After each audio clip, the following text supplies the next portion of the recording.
हातमा अटाउँदाखेरि सानो बच्चा आज तिमी वर्तमान गर्ने भयो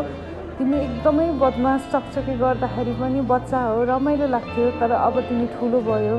सामाजिक रूपमा चाहिँ तिमी ठुलो छौ सायद उमेरमा सानै भए पनि अब सोशली चाहिँ तिमी ठुलो भइसक्यो अब तिमीले चाहिँ यो चिजलाई चाहिँ अलिकति रेस्पोन्सिबिलिटी लिएर चाहिँ ह्यान्डल गर्नुपर्छ है बाबा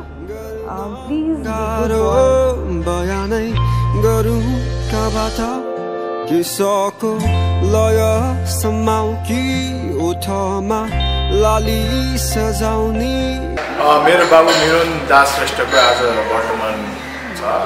भेरी ह्याप्पी ऊ 9 वर्षको भएको छु इज भेरी गुड पर्छ is very intelligent very smart boy जिद्दी पनि छ एकदम एक्साइटेड छ आज उसको वर्तमान भनेर उसको कपाल खपिनी दौडिनी भनेर पुरा प्र्याक्टिस गरिरहेको थियो हिजो अस्तिदेखि नै अनि is like very excited today अब भर्खर सुरु हुँदैछ वर्तमान र बाजे आउँदैछ मिरोन पनि रेडी हुँदैछ so hopefully today will have a great day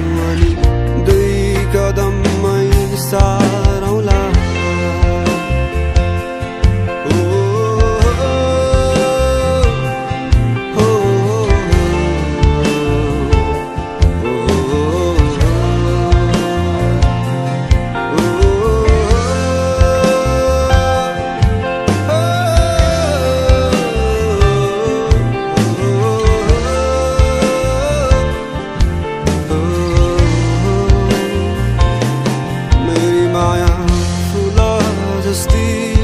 बगैँचामा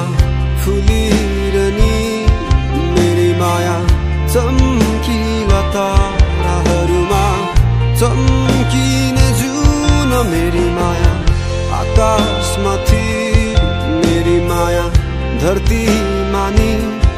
मेरी माया राखिलै संसारमा राखिलै सोच राख्छ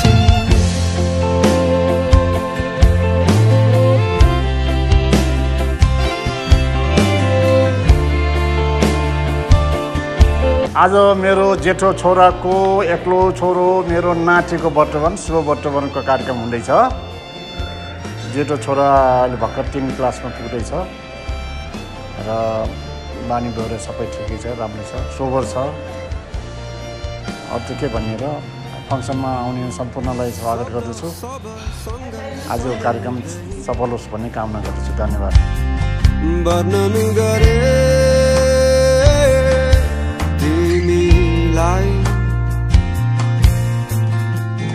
अलि अलि अकुमकी अतालिँदै माया लाए तिमीसँगै मन नै त हो यो दुखी जाने दुःख गयो होला कसम नै हो तोडी लाने अन्त्यतिर जोड्यो होला कति मनलाई नहुन् अलि बढी माया चाहिने टुटेका ती विश्वासहरू नहुन् आशाहरूले जोडिदिने मेरी माया आकाश जस्ती बादलहरू थामिरहने मेरी माया चम्किला ताराहरूमा चम्किने जुन मेरी माया सागर जस्ती गहिराइमा नमस्ते म चाहिँ शरण हो हाम्रो मिरोनको मामा हो उहाँलाई चाहिँ आज बाबुलाई धेरै धेरै व्रतबन्धनको शुभकामना दिन चाहन्छु बाबु चाहिँ एकदमै ज्ञानी एकदमै रमाइलो खालको मान्छे हो सबैसँग बोलिराख्ने हाँसिराख्ने